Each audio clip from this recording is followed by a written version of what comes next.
L-awtorità tal-ippjanar se tagħti opportunità lil persuni li għandhom illegalità fil-proprjetà tagħhom jirregolarizzaw il-pożizzjoni tagħhom, dan billi fost oħrajn iħallsu multa. Dan huwa permissibbli biss għal proprjetajiet li mhumiex barra miż-żona tal-iżvilupp ODZ. Dan tħabbar mis-Segretarju Parlamentari għall-Ippjanar u s-Simplifikazzjoni Amministrattiva Deborah Schembri waqt is-sessjoni Gvern li jisma'. L-awtorità tal-ippjanar se tagħti perjodu lis-sidien tal-proprjetà biex ikunu huma li jersqu lejn l-awtorità iżda jekk dan ma jsirx imbagħad tgħaddi għall-infurzar.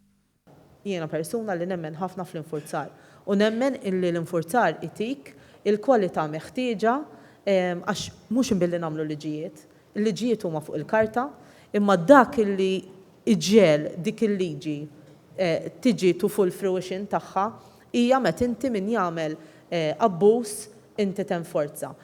Kemm ilni jiena fis-segretarjat nista' nassigura l kulħadd illi din hija d-direzzjoni illi nirregolarizzaw ħalli dawk l-affarijiet illi kienu forsi żżien imma li wieħed ma jistax bl-ebda mod jirranġhom mingħajr ma jwaqqa xeba bini nirranġawhom, il-kumplament trid tenforza.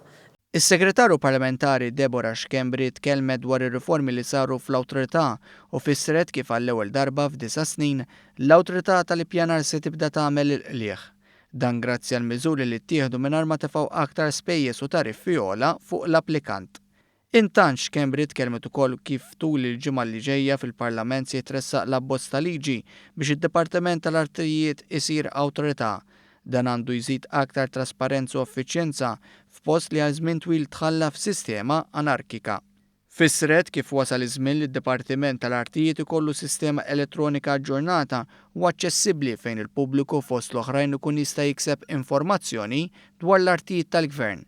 Temmet tajt ukoll kif il-Gvern se jkompli indirizza l-problemi ta' nies li qed jistennew li jieħdu l-flus mingħand il-Gvern minħabba espropjazzjoni.